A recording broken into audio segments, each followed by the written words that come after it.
আসসালামু আলাইকুম। সম্প্রতি কিছু ঘটে যাওয়া ঘটনা থেকেই আমি আজকে আলোচনা করব।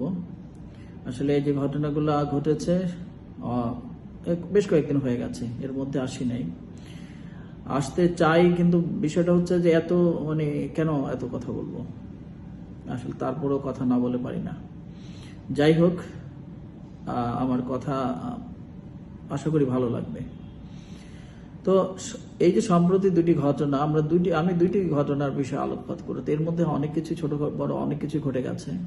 তো একটি হলো যে পুরান ঢাকার মিটফোর্ডের হত্যাকাণ্ড, আরেকটি হলো ঠিক তার প্রতিক্রিয়া ইউনিভার্সিটিগুলোতে যে স্লোগান।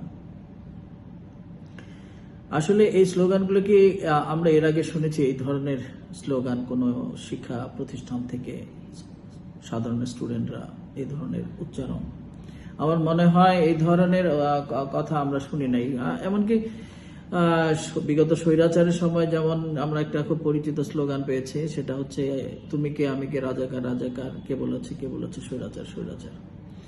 আরও কতখানি নোংরা শব্দ ব্যবহার করা হয়েছে আমার খুব একটা মনে পড়ছে না। তবে ইদানিং যে কথাগুলা উচ্চারণ করেছে আমাদের স্টুডেন্টরা, সেটা আসলে খুবই লজ্জার।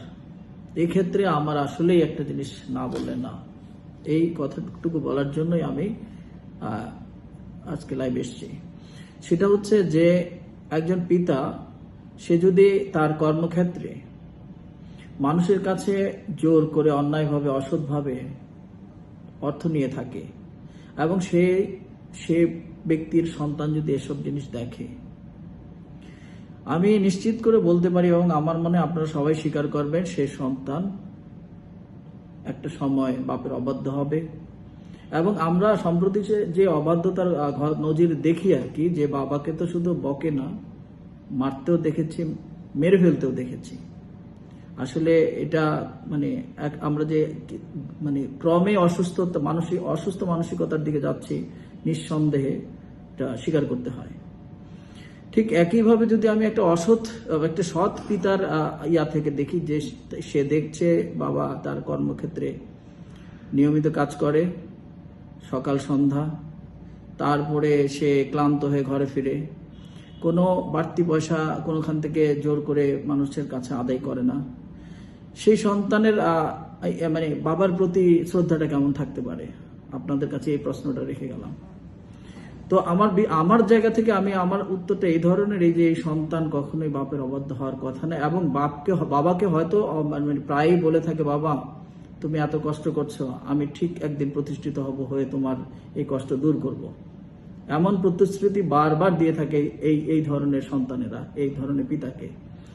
তো সেই ক্ষেত্রে আমি যে জিনিসটা বলছি, যে আমরা কি তাহলে যে আমাদের বিরুদ্ধে যে এই ধরনের অশ্লীল স্লোগান হচ্ছে, সে যে বেয়াদবিটা, সেটা আসলে ভাবা দরকার যে আমরা কি আসলে অসৎ পিতা, অসৎ অভিভাবক?